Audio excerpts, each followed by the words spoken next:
আর ছাত্র জনতার আন্দোলনের বিজয়ের প্রথম ধাপ সূচিত হলো। কিন্তু আমি হঠাৎ করে একটা খুব গুরুতর ষড়যন্ত্রের খবর পেয়ে ভাবলাম যে এখনই এটা আমি জানিয়ে দেওয়ার চেষ্টা করি। এক গভীর ষড়যন্ত্র শুরু হয়েছে সেনাবাহিনীর অভ্যন্তরে।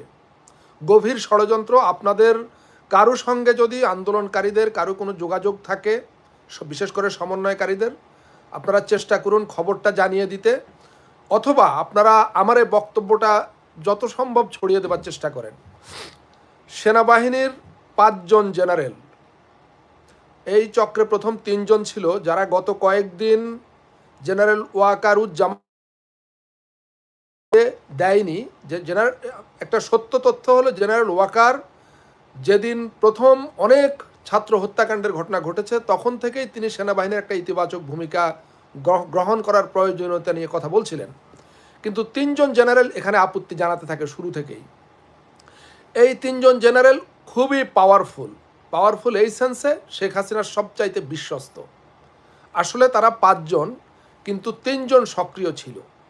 এ পর্যায়ে যখন জেনারেল ওয়াকার তার ফরমেশন কমান্ডারদের সঙ্গে পরামর্শ করে তাদের সবার সম্মতির ভিত্তিতে একটি সিভিলিয়ান ইন্টারিম গভর্নমেন্ট ফর্ম করার জন্য দৌড়ঝাঁপ করছেন, বঙ্গভবনে গেছেন, নাগরিক সমাজের প্রতিনিধিদের সঙ্গে কথা বলেছেন, পলিটিশিয়ানদের সঙ্গে কথা বলেছেন, ঠিক এই সময় ওই 5 জন জেনারেল এক গভীর ষড়যন্ত্রে মেতে উঠেছে।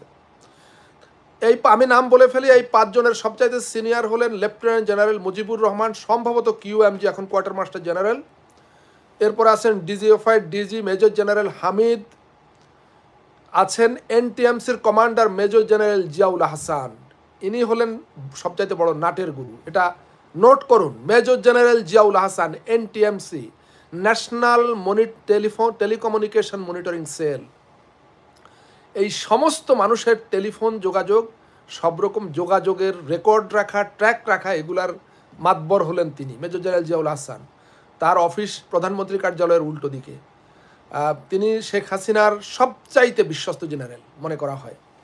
তিনি যখন এর আগে র্যাবে ছিলেন অ্যাডিশনাল ডাইরেক্টর জেনারেল, তার বিরুদ্ধে বহু গুম খুনের অভিযোগ আছে, অনেক গুরুতর অভিযোগ আছে তার বিরুদ্ধে।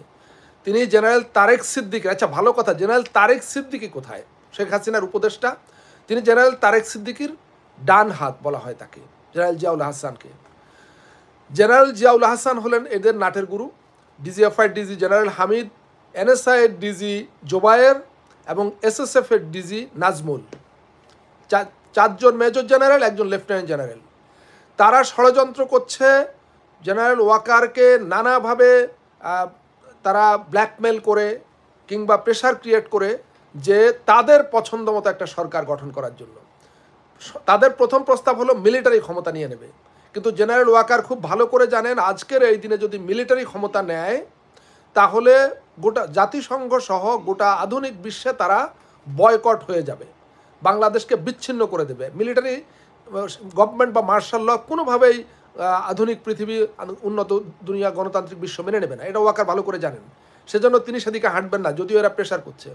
সেটা যদি নাও হয় তাহলে যাতে তাদের পছন্দ মতো লোকজনকে নিয়ে, মানে সেই শেখ হাসিনার প্রেতাত্মাদের নিয়ে একটা সরকার গঠন করার জন্য তারা প্রেশার দিচ্ছে। সবচাইতে গুরুতর হচ্ছে তারা গুরুত্বপূর্ণ ডকুমেন্টস, নথিপত্র এবং ডাটা যেগুলা NTMCতে সংরক্ষিত আছে, আরও অন্য NSI DGFIতে সংরক্ষিত আছে, তারা এগুলো ধ্বংস করে দিচ্ছেন বলে আমাকে ভেতর থেকে জানানো হয়েছে। সুতরাং ছাত্র নেতৃত্বের উচিত হবে অবিলম্বে এ ব্যাপারে সোচ্চার হওয়া। আপনারা তাদেরকে দ্রুত জানিয়ে দিন এই 5 জেনারেলের ষড়যন্ত্র সম্পর্কে, এবং তাদেরকে সম্পূর্ণরূপে নিষ্ক্রিয় করতে হবে। DGFI, NSI, SSF, NTMC এবং কোয়ার্টার মাস্টার জেনারেল, এদেরকে অবিলম্বে তাদের দায়িত্ব থেকে সরিয়ে দিতে হবে। তারা যাতে কোনো তথ্য, উপাত্ত এবং এভিডেন্স এগুলো ধ্বংস করতে না পারে। এরই মধ্যে হয়তো তারা অনেকখানি করে ফেলেছে কিনা আমি জানি না।